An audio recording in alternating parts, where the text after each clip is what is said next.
Now, a CBS News Miami investigation into the 988 Suicide and Crisis Lifeline. In July 2022, the 988 system was unveiled across the country, so anyone thinking about suicide or having a mental health problem could call a simple 3-digit number for help. And when you call that number, you're supposed to be routed to a call center in your community now who can help them to find support and local resources. It's an important tool in battling the mental health crisis. But how well is that system working in Florida? CBS News Miami's Jim DeFede looked at the numbers. All across our country, people are hurting and they need help. The good news is getting that help just got a lot easier. That was Jessica Rosenworcel, the chair of the Federal Communications Commission, launching the 988 system on July 18, 2022.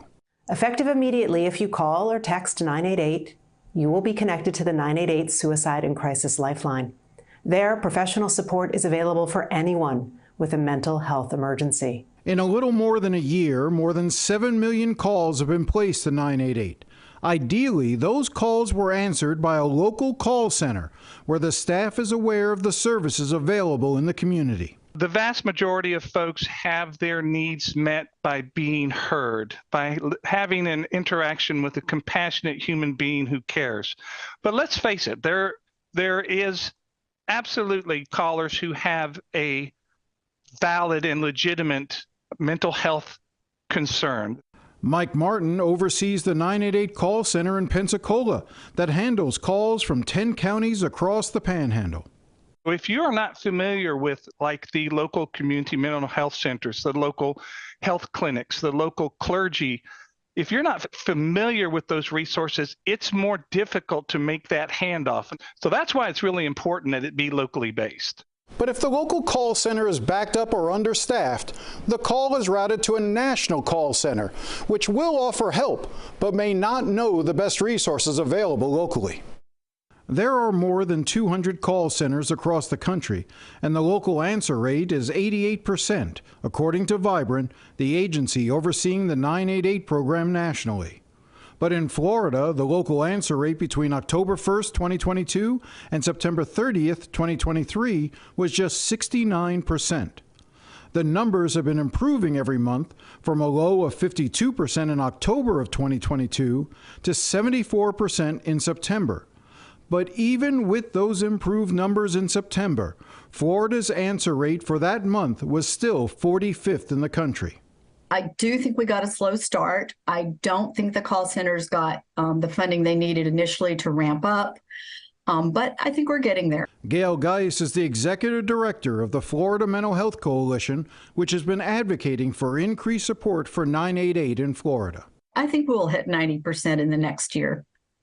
2 years ago, when the plans were being drawn up in Florida to roll out 988, the State Department of Children and Families conducted a study and determined 988 needed at least $25 million a year in funding to properly staff and train workers at the state's 13 local call centers. According to Geis, the call centers received less than half that amount. We really want to be able to ramp up and have a robust system, and we want our call centers to be able to advertise and hire and train and be ready for a surge in calls. Currently, most of the money comes from federal grants, but securing a stable source of funding from the state is critical, Geis and others said. To maintain the capacity to handle increased call volume when we, the state of Florida and the nation go much more active in our advertisement for 988 is at least a 50% increase of where I'm at right now. Stephen Sardellis, who supervises a 988 call center in North Florida that covers 8 counties, said that because he only has 17 paid staffers, he has to rely on volunteers to cover the phones 24 hours a day, 7 days a week. I think our volunteer program is great to have. But with a utility like this that we want to be accessible and readily available to everybody, we really ought to have enough paid staff dedicated to making sure that can happen at the rate that it is expected to happen, which is answering at least 90% of our calls within the first 30 seconds. In South Florida, the 2 local call centers are having their own struggles. The call center for Miami-Dade and Monroe counties has an answer rate, according to Vibrant, of 56% between October 1st, 2022 and September 30th, 2023. and the call center operated in Broward had an answer rate of just 43%, meaning a majority of the calls to the 988 center in Broward end up being answered by someone in another state. In a statement to CBS News Miami, the agency running Broward's system said they are seeing improvements in recent months. We have redirected non-988 staff and resources to support 988, but can't continue to do that indefinitely. We need additional resources both to maintain and to continue increasing the local answer rate.